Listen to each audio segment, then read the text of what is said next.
Lo jangan main-main kalau urusannya sama demo tempo hari itu. Gue udah denger kabar. Ada yang jadi target karena ngambil barang dari rumah orang gede waktu penjarahan. Demo kemarin tuh bukan demo biasa, Rat. Itu udah dicampur tangan politik. Bahaya. Saya cuma diam. Tenggorokan saya kering. Gue gak mau lo hilang kayak si Arman. Katanya pelan. Saya kaget. Arman itu temannya dia. Sesama ojol juga. Kami sempat kenal. Katanya hilang sejak 2 hari setelah demo besar itu. Terakhir katanya dapat order fiktif ke kawasan elit, terus nggak pernah balik. Malam itu saya pulang ke kos dengan pikiran makin kusut. Saya buka kembali folder di hard disk. Saya putar ulang salah satu rekaman suara. Kali ini saya perhatikan lebih detail. Fa, soal anggaran, itu udah gua atur sama ketua. Yang penting, Fikri dapat jatahnya. Dan lo tenang, nama lo bersih terus. Yang penting sekarang, kita jaga media biar nggak nyium bau apa-apa. Nada suara berat itu makin familiar. Saya iseng buka video podcast politik yang pernah saya tonton di YouTube beberapa bulan lalu. Saya cari episode yang ada Sahroni, anggota DPR yang waktu itu lagi ramai dibicarakan. Karena gayanya yang mewah dan kata-katanya yang berani. Saya play video itu. Suara Sahroni di podcast itu sama persis dengan suara laki-laki di rekaman. Saya nggak butuh software analisis suara untuk tahu S adalah Sahroni. Saya nggak percaya. Rasanya kayak nonton film thriller, tapi saya ada di dalamnya. Semua mulai masuk akal. Motor misterius, laptop. Saya diretas Bang Dadan yang bilang demo itu bukan demo biasa. Dan sekarang, kepastian bahwa saya pegang bukti skandal salah satu anggota DPR paling berpengaruh saat ini. Saya tatap layar laptop yang sekarang saya sambung ke colokan power paling pojok, dekat jendela. Saya sadar, ini bukan lagi soal flash disk, ini soal nyawa. Tapi saya juga sadar, mungkin cuma saya yang bisa buka suara. Saya cuma Ratna, tukang ojol. Tapi sekarang saya tahu terlalu banyak untuk sekadar diam. Dan kalau mereka pikir saya bakal lari dan sembunyi, mereka salah. Saya akan lawan, tapi dengan cara saya sendiri. Saya pikir Nafa itu cuma simpanan, perempuan cantik yang jadi pemanis di lingkaran kekuasaan. Tapi malam itu, waktu saya mulai ngubek-ngubek internet, semua asumsi saya runtuh. Saya ketik nama lengkapnya, Nafa Yulanda Putri. Keluar beberapa artikel, lama, wajahnya familiar. Jelas pernah warawiri di sinetron primetime awal 2010-an. Judul-judul berita waktu itu penuh pujian. Artis muda cerdas dan religius. Dari dunia hiburan ke dunia politik. Nafa, saya ingin mengabdi lewat jalur hukum. Tapi yang bikin saya kaget bukan masa lalunya. Yang bikin saya tercekat adalah berita 2 tahun lalu. Nafa Yulanda resmi dilantik sebagai anggota DPR fraksi XYZ. Saya baca ulang pelan-pelan. Dia bukan cuma staf, dia anggota DPR sungguhan. Duduk di komisi yang ngurus soal hukum, anggaran, dan proyek-proyek strategis nasional. Jadi, perempuan yang saya tonton tertawa-tawa di video mesra itu, bukan cuma aktris, bukan cuma kekasih gelap. Dia orang penting, orang dalam. Saya mulai buka kembali rekaman suara yang sebelumnya saya anggap cuma obrolan pribadi, tapi sekarang saya dengar dengan perspektif baru. Kali ini, saya transkrip satu persatu. Saya simpan dalam folder. Kalsinutriga Lobby Project di rekaman. Ketiga, suara S, yang saya yakin 100% adalah Sahroni, bicara dengan suara N. Nafa, Fa, kamu tinggal tekan draftnya. Komisi udah kita amankan. Wawan dan Irul udah oke. Fikri nanti yang kasih sinyal pas paripurna. Kamu jangan terlalu vokal dulu, biar nggak kelihatan. Suara Nafa menjawab lembut. Kalau nominalnya 25 miliar, kamu yakin semua pihak dapat sesuai porsi? Sahroni, tertawa kecil, tenang, yang penting aliran pertama cair dulu. Sisanya bisa diatur sambil jalan, yang penting kamu tetap di radar publik sebagai si bersih. Saya duduk diam. Saya ulang rekaman itu 2 kali. Lalu saya buka file dokumen PDF yang sebelumnya sempat bikin saya bingung. Judulnya, Rencana Split Dana Proyek KP77. Isinya adalah breakdown pembagian dana ke beberapa inisial nama, F, W, I, S, dan N. Saya masih simpan semua bukti itu. Saya pindahkan lagi ke hard disk kedua. Kali ini saya kasih label bukti korupsi. Setelah semua tersusun, saya duduk di lantai. Lama. Bukan karena saya bingung, tapi karena saya sadar.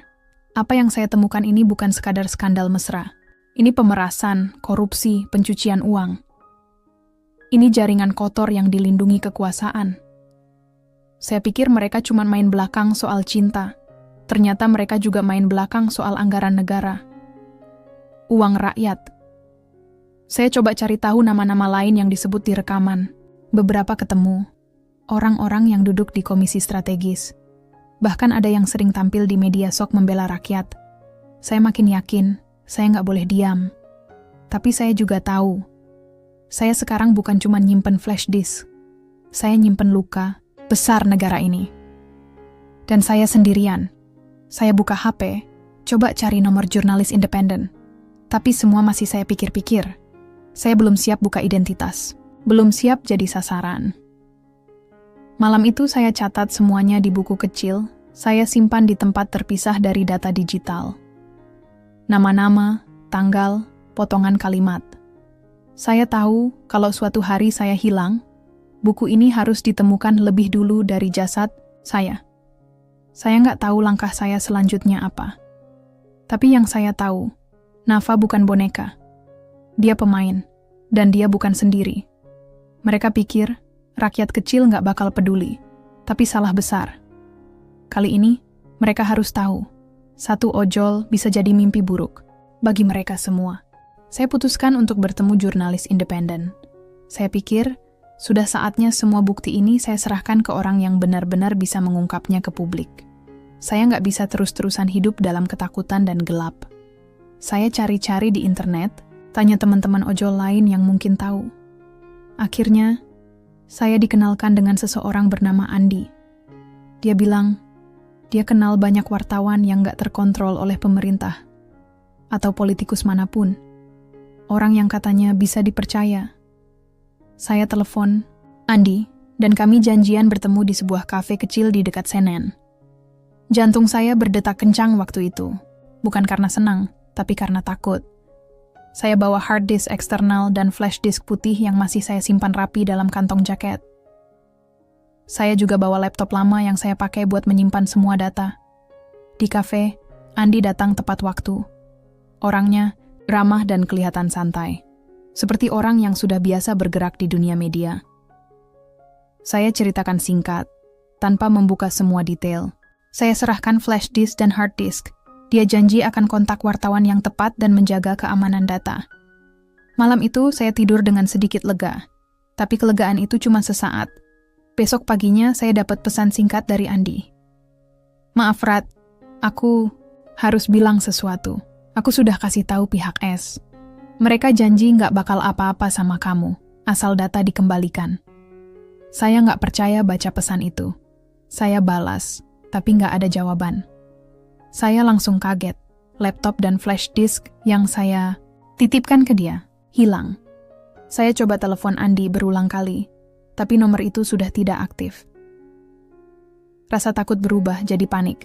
Saya keluar dari kos, narik napas dalam-dalam, mau lapor ke polisi. Tapi saat saya mau naik motor, ada motor hitam itu lagi, kali ini lebih dekat. Saya coba cepat-cepat naik motor. Tapi saat saya menyalip, tiba-tiba ada mobil warna putih yang memotong jalur saya secara brutal. Saya rem mendadak, tapi ban belakang motor saya selip. Motor terjatuh, saya terbentur keras di kepala. Orang-orang di jalan langsung berdatangan. Saya sadar, ini bukan kecelakaan biasa. Saya nyaris celaka. Sakit dan takut, saya tahu mereka pengen hentikan saya. Mereka pengen saya diam. Mereka pengen saya hilang.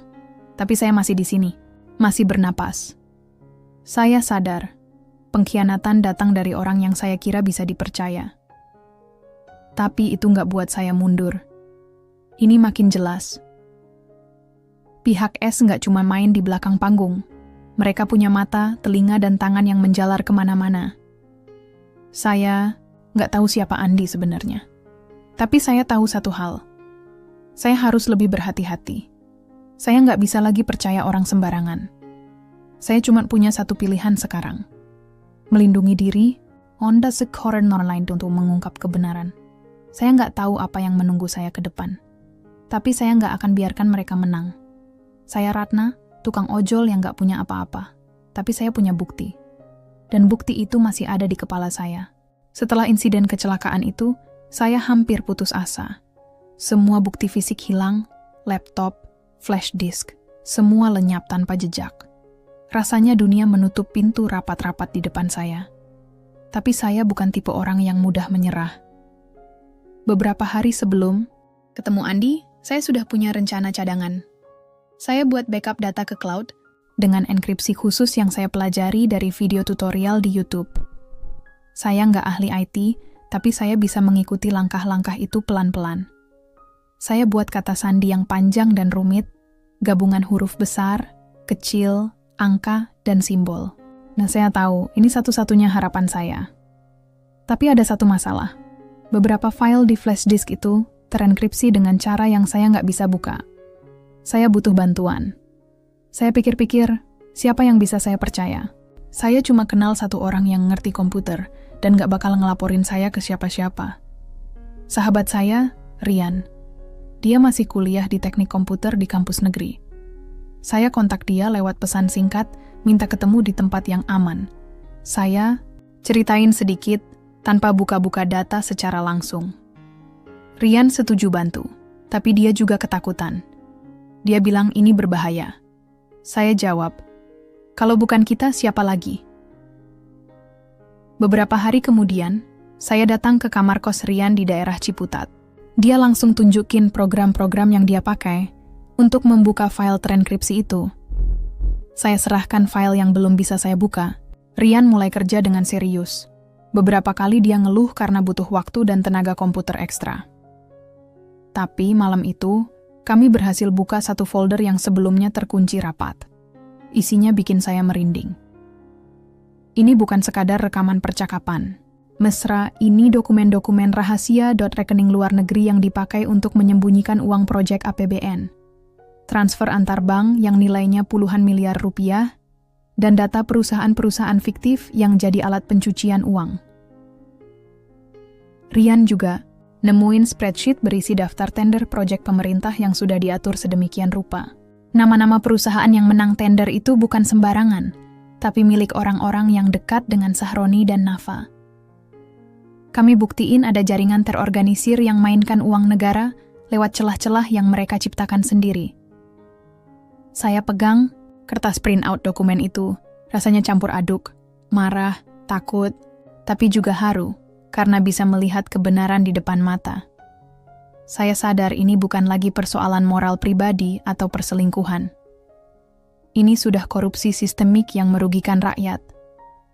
Tapi saya juga sadar, data sebesar ini nggak gampang disebarkan begitu saja. Saya dan Rian sepakat untuk memecah file ini menjadi beberapa bagian, dikirim perlahan-lahan ke kontak media yang bisa dipercaya. Tapi sebelum itu, saya harus jaga diri dulu. Saya mulai menghindari rutinitas lama.